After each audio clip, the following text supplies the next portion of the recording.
this paper is about the legality under EU laws that prohibit nationality discrimination of digital taxes, mostly the digital taxes passed by specific member states. These digital taxes are imposed against certain kinds of turnover made by companies. But before we get to the EU law issue, I want to talk about why digital taxes. Why do we keep hearing about digital taxes? Why are they getting passed now? Why by so many countries? So to understand that, we have to go back to the 1920s era tax treaty nexus rules. Okay, so under bilateral tax treaties, which lots of countries have, the US has bilateral tax treaties with all the countries mentioned in this paper and many, many more.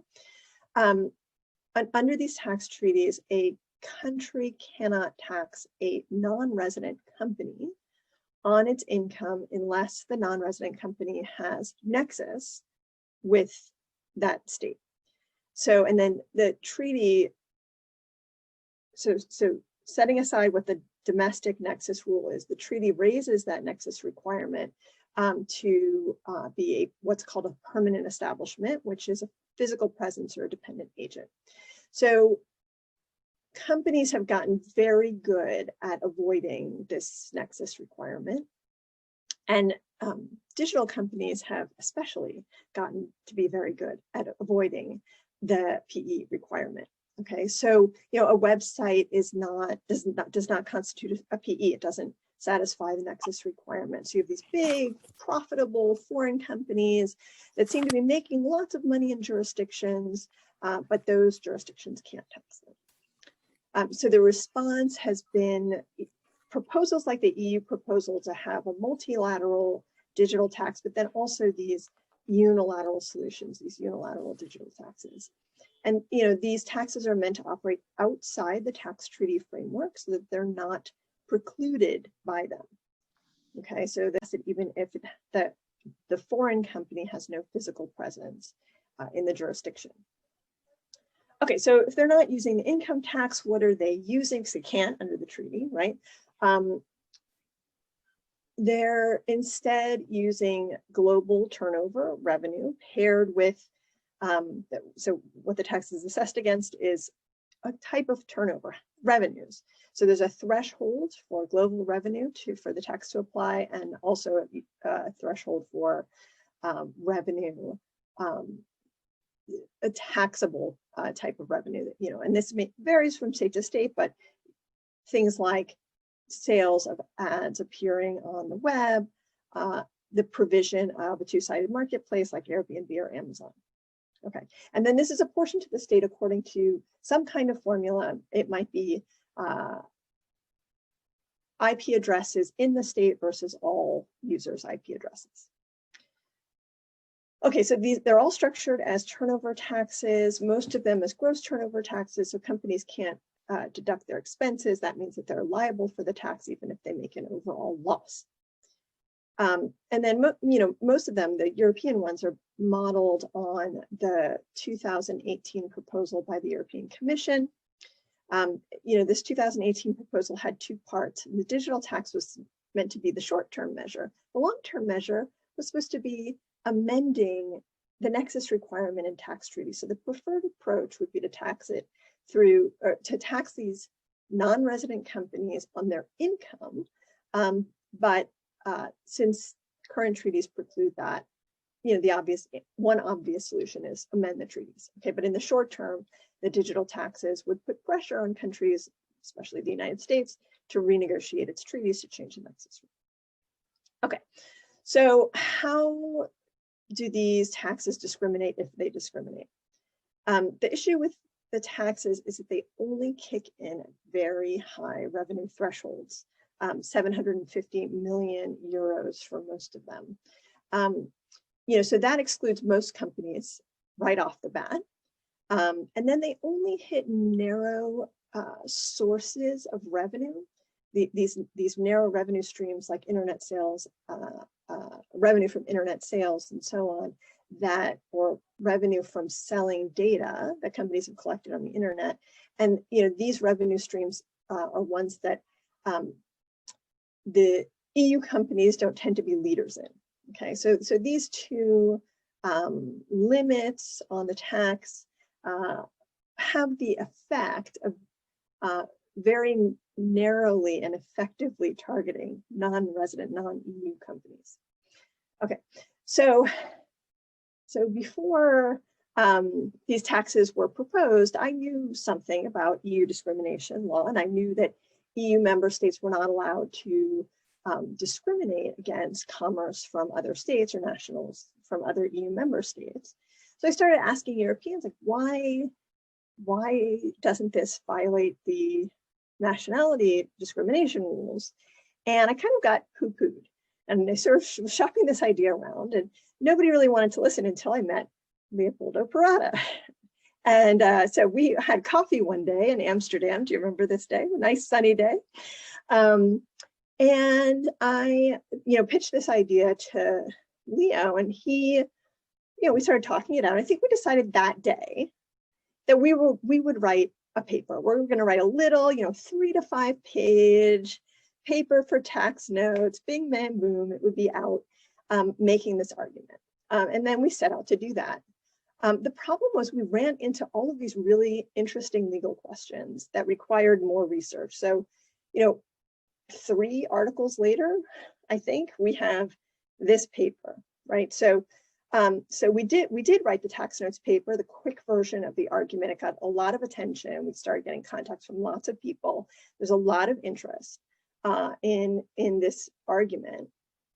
But we had to do a deep dive into the cases to really start thinking about discriminatory intent and what role it would play in the legal determination, or the determination that was illegal nationality discrimination under EU law.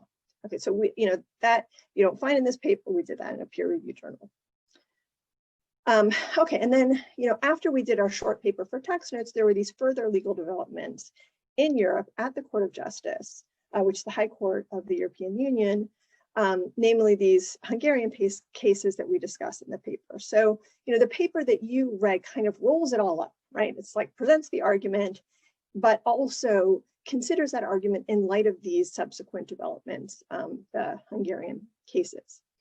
So, right, so understand what you're getting, right? You're getting the view of 2 non-Europeans on EU law. But we read all the cases, right? And we're confident that we know the area, although, that our review of this area convinced us that, there's a lot of ambiguities there. There are a lot of gaps. It's not clear, what the outcome of a challenge would be. But those gaps and ambiguities are all interesting and worth exploring. Okay, so, a capsule summary of the argument. What does their non-discrimination law look like? To a US person, it looks like the Dormant Commerce Clause, right? So a state can't discriminate against nationals from other EU member states. It can't discriminate against inter-state commerce. Okay, well, so a lot of Europeans said to me when I started raising this issue, well, that's fine, maybe they're discriminating, but they're discriminating against Americans, and that's not impermissible under EU law, right? EU law prevents discrimination against other EU member states or companies from other EU member states. So we thought about this issue, and there's another aspect of EU law that comes into play here, which is that EU law considers companies to be EU nationals. So if you're Amazon and you have a subsidiary anywhere in the EU, then that subsidiary is an EU national, and it's entitled to be protected under these non-discrimination rules.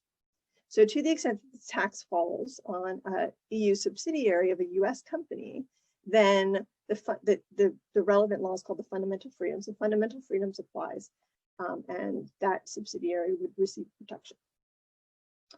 Okay, so another issue was that these digital taxes are not facially discriminatory. They're neutral. They apply to every company the same way as a formal matter.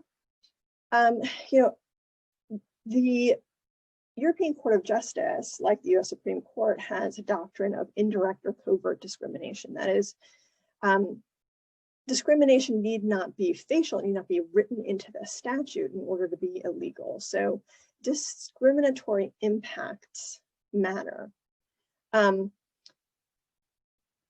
question for us is, how do you know when you have a relevant kind of impact, one that's impermissible under the law?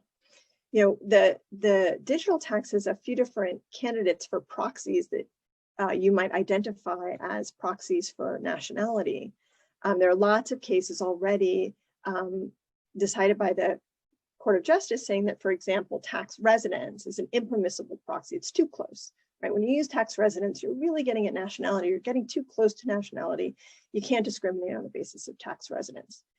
What we're advocating or arguing is that size might likewise function as a proxy for nationality. Big typically means foreign.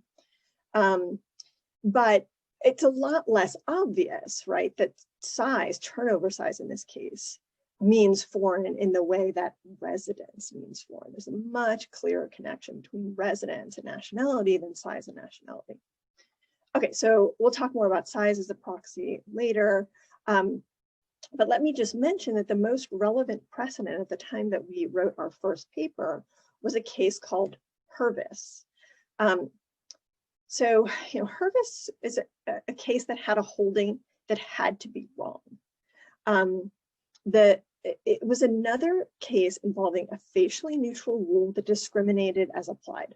So under Hervis, Hungary applied a graduated turnover tax, but the way that it determined which bracket the taxpayer fell into was that if it was a single standalone company, it just looked at that company's turnover and that determined the bracket.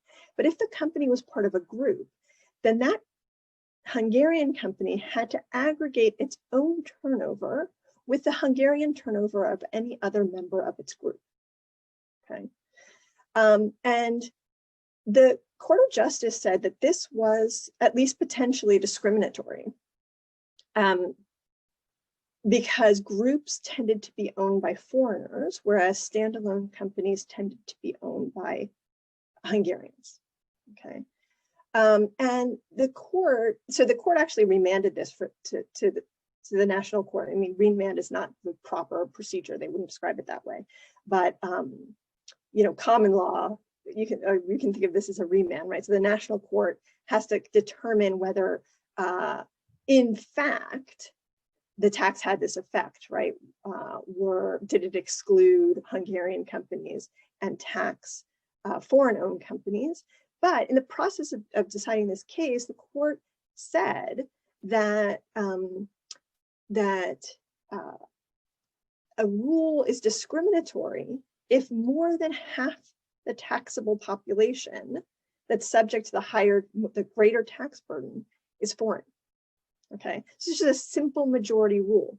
If more than half the taxpayers get the bad treatment, there's discrimination. Okay, so you can see that close analog here with the digital tax. That case also involved turnover tax. That case was not decided in contemplation of challenges to digital taxes. This was decided before our first article came out.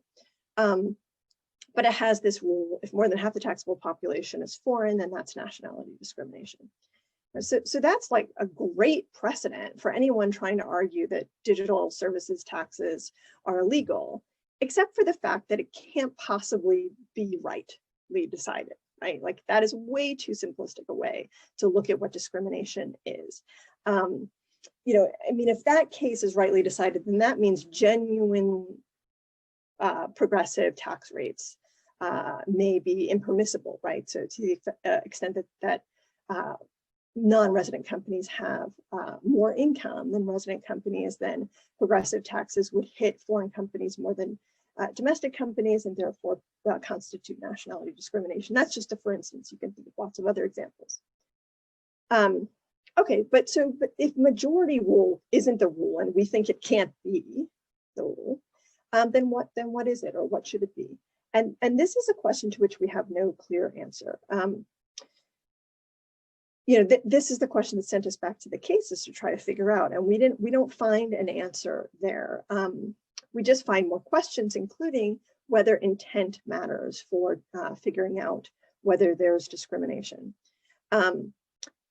So, there wasn't much that we found. I'll tell you what we found, but especially on intent. But first, let me tell you something about the intention, as far as we can tell, behind the digital taxes. Okay, so there is lots of evidence that the Commission and the governments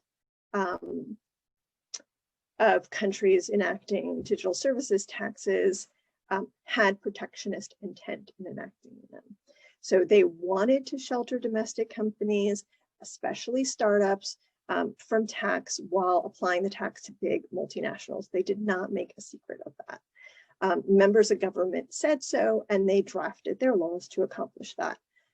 They did very little to hide this intent, and the US Trade Representative has reported how Le Maire, who's the finance minister of France, tweeted about GAFA taxes many dozens of times. Now, GAFA stands for Google, Amazon, Facebook, and Apple. Not a French company among them. Okay, so maybe these countries intended discrimination, but they probably only really intended to discriminate against US companies, or let's say non-EU companies. And anyway, what does intention matter under EU law? Okay, I don't think we did not find any case where the Court of Justice considered what the finance minister said, right, as part of its inquiry as to whether a national rule was discriminatory. But we did find cases outside of the fundamental freedoms where the court cared about discriminatory intent and used intent to draw the legal conclusion that there was discrimination on the basis of nationality. So the court, in several cases implicating the free movement of goods, inferred discriminatory intent from the way the statute was written. So not looking beyond the four corners of the statute to what the finance minister said or what members of parliament said, but just looking at the face of the statute itself. These cases aren't decided under the fundamental freedoms, but they're decided under legal doctrines that bear relevant similarities to the fundamental freedoms, the free movement of goods and state aid. So, one case is Humblot. This is a case where France had a multi-tiered car tax, and the amount of the tax was keyed to the size of the engine of the car. And the highest tier was 5 times the rate of the next highest tier. And that applied to the cars with the largest engine size. But at that time, there were no cars manufactured in France of that size. So that highest band of tax applied exclusively to foreign manufactured cars. And here, the Court of Justice said that there was illegal discrimination because France manipulated its threshold to exclude French cars. And there are several more cases in this vein, right? So a lot of them involve alcohol, right? So there, Greece has a tax and it's really low for ouzo, but high for everything else, this kind of thing, right? So it's not facially discriminatory. It doesn't say Greek liquors manufactured in Greece are exempt, right? Something facially discriminatory, but it's close enough and the court could see that. Okay, so there's not a ton of cases like this, but there are a few. In another doctrinal area, state aid, which is the EU's anti-subsidy laws. Member states are not allowed to subsidize private companies without getting permission from the Commission. There's a case called Gibraltar. Now, in Gibraltar, the Court of Justice concluded that Gibraltar conferred an illegal subsidy when it taxed companies on the basis of their payroll and property in Gibraltar. Okay. the regime was facially neutral, but because Gibraltar lawmakers knew that foreign companies wouldn't have payroll or property, offshore companies wouldn't have payroll and property in Gibraltar, and therefore would be exempt or would tend to be exempt under this regime, the court held that Gibraltar illegally subsidized those offshore companies. Okay, it manipulated its tax base in order to exempt certain companies, and that was impermissible under its anti-subsidy rules. Okay, so in these cases, the court looks at facially neutral regimes, but notes that as applied, the regimes discriminated and that the legislature deliberately manipulated the tax rules in order to achieve that purpose. You know, the intent that the court understood the intent from the four corners of the statute, not from any extraneous evidence. Okay, so even if the Hervis decision was wrong, that is, majority rule can't really be the rule. If there's a majority of the disfavored taxpayers are foreign, that it's discriminatory.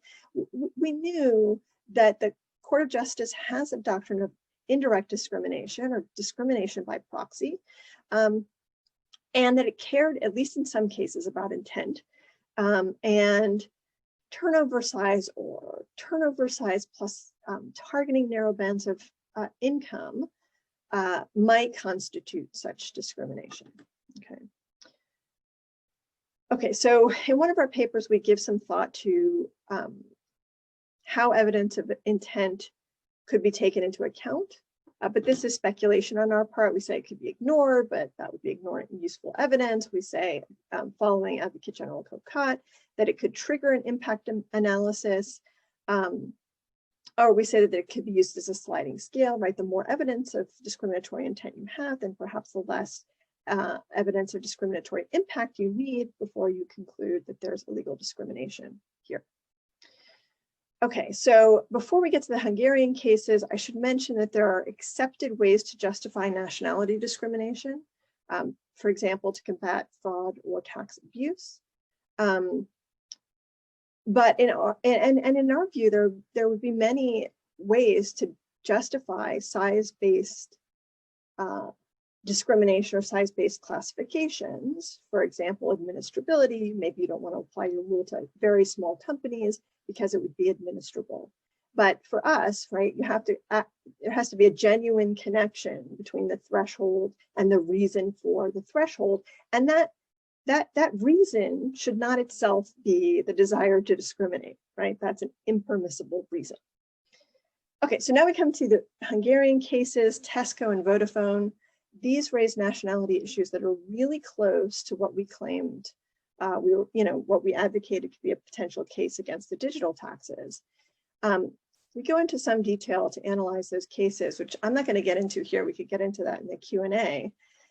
What's we think really important about these cases is that the court went way out of its way, okay, to find that these cases did not involve nationality discrimination. You had these turnover taxes based on size, very similar to what you see in digital taxes.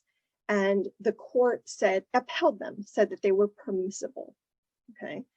The reasoning in these cases was very, very thin, both in the decision of the Advocate General and in the decision of the Court of Justice, as you saw from the article. So, to us, this sends a strong signal that the court is not going to be receptive to the argument that digital taxes constitute nationality discrimination.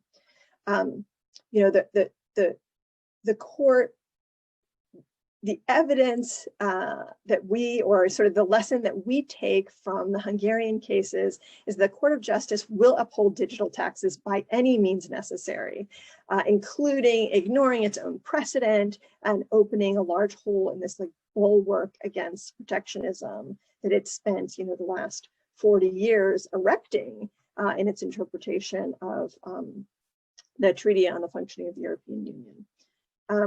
So the decisions of the Court of Justice are unreviewable. So if digital taxes are upheld, if there's a challenge and the digital taxes were upheld, you'd need a WTO challenge or a political solution. So, you know, just as a coda to this, right? So the follow on to the investigation by the US Trade Representative of the French digital tax was the conclusion that France discriminated against the United States in its digital tax. And so this discrimination, it's a discrimination under US law, entitles the United States to enact retaliatory tariffs. Okay, so, you know, last week, US tariffs were supposed to go into effect against France, but the US suspended them. And, you know, so what's happening in the background of all of this is a multilateral negotiation at the OECD over changing that nexus rule in the tax treaty. If the countries can agree to change the nexus rule, then the expectation is the countries would repeal their digital taxes. And indeed, right, the US would require as a condition to making an amendment to one of its tax treaties, the repeal of the digital tax with its by its treaty partner. Okay, so that's the larger picture. So we're saying, you know, this leaves us at a crossroads and we don't know what's going to happen. We don't know if there will be a case. If there's a case, what will happen and what will happen at the OECD negotiations.